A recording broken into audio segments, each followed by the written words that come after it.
আমার অবস্থাটা দেখেন, ঘেমে টেমে অবস্থা একেবারে খারাপ। আর হচ্ছে আমি এখানে ভিজাই নিচ্ছি হচ্ছে, এটা কি, এটা হচ্ছে দেখাচ্ছি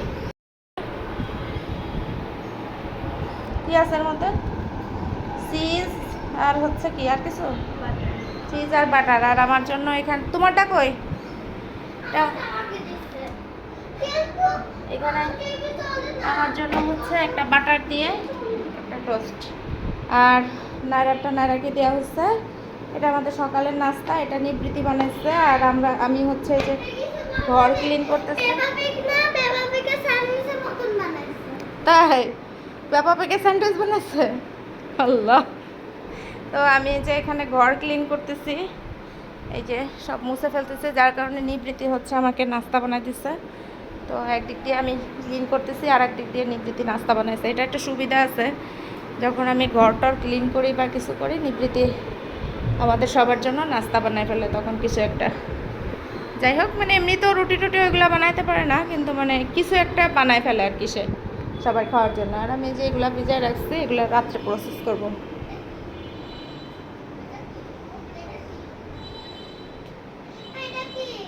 ওটা স্যান্ডউইচ, চিজ চিজ আপনার ছোলার ডালটা ভেজাইছি, কারণ একটু কাবাব বানাবো। আর এটা বাসায় ছিল, দেখলাম যে নষ্ট হয়ে যাবে, এজন্য একটু কাবাব বানাই ফেলি। সেটা মুরগি হোক আর গরু হোক, যেটা দিয়েই হোক বানাই ফেলবো। আর এখানে হচ্ছে এটাকে কি বলে, এটাকে হচ্ছে কি যেন কাবলি ছোলা বলে। এই কাবলি ছোলা হচ্ছে অনেক দিন আগে কিনে আনছিলাম, কিন্তু খাওয়া হয়নি, যার কারণে হচ্ছে আমি ভিজায় রাখলাম। কারণ সিদ্ধ করে রেখে দিলে দেখা যাচ্ছে একটু সালাদ করে খেলেও ভাল লাগে। নারা, তুমি নিজের ড্রেস চেঞ্জ করো। আর ড্রেস চেঞ্জ করবো না। আর একটা জিনিস হচ্ছে দেখায়, সেটা হচ্ছে কেন এরকম হচ্ছে আমি জানি না।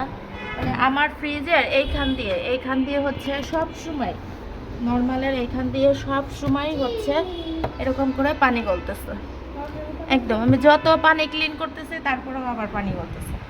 জানি না এটা কেন হইতেছে, আর কি জন্য হইতেছে এটাও জানি না আমি। তো যাই হোক, এই যে বোতলটা, বোতলটা লাইন ধরে দাঁড়ায় আছে। হ্যাঁ, সুন্দর দেখা যাচ্ছে তাই। আচ্ছা, এখন ঘর মোটামুটি হচ্ছে গোছাই ফেলছি, এখন হচ্ছে মুছার পালা। মুছে ক্লিন করলে হয়ে গেল। আর এখানে আজকে দুপুরে রান্না করা লাগবে না, কারণ কালকে রাত্রের মুরগির মাংসের তরকারি আছে, ওইটা দিয়ে। আর হলো পোলাও আছে, না পোলাও অল্প একটু আছে। আমি ভাত রান্না উঠাই দেবো এখন। ভাত না খিচুড়ি রান্না করবো, ওটাই বুঝতে পারতেছি না আসলে।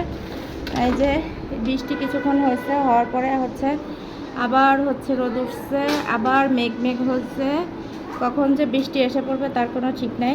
তো এটা হচ্ছে আমার ফ্রিজের সাইডের একটা ছোট জানালা। বিড়ালের কারণে হচ্ছে এইভাবে আমি নেট দিয়ে রেখে দিই। না যাও যাও, ড্রেস চেঞ্জ করো, গেঞ্জি চেঞ্জ করো। ডাল যে ভেজে রাখছিলাম, সেটা হচ্ছে এখন বড়া বানাই দিব।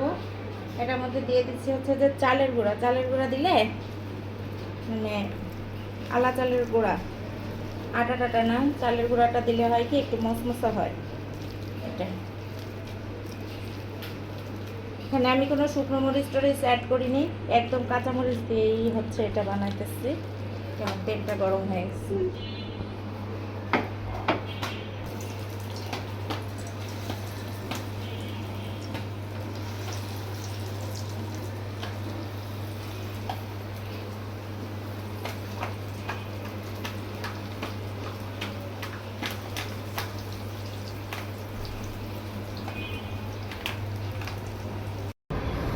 ডালের বড়া রেডি, খাওয়া হয়ে গেছে আমার অর্ধেক।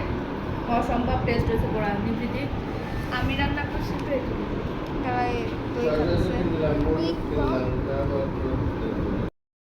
কি রান্না করব করতে করতে শেষ পর্যন্ত খিচুড়ি রান্না করে ফেললাম, ভোনা খিচুড়ি গরুর গোশ দিয়ে। এই যে গরুর মাংসটা হচ্ছে এরকম ছোট সাইজ করে কেটে নিচ্ছি। তারপরে আমি এখানে গরম পানি দিয়ে দিচ্ছি, সব কিছু দিয়ে ভুনে গরম পানি দিয়ে প্রেশার কুকারে শুধু 3টা সিজ দিয়ে নিব। তাহলে কি হয়ে যাবে না, বলো? তাহলে সেদ্ধ হয়ে যাবে, সেদ্ধ হয়ে ভুনা খিচুড়ি গরুর মাংস হয়ে যাবে, ভুনা খিচুড়ি আর গরুর মাংস হয়ে যাবে। আর মায়েরা হচ্ছে সব আলু কাটছে ছোটো ছোটো করে। আর তাকে আমি বলছি যে তুমি হচ্ছে আমাকে বিরক্ত করবে না, তুমি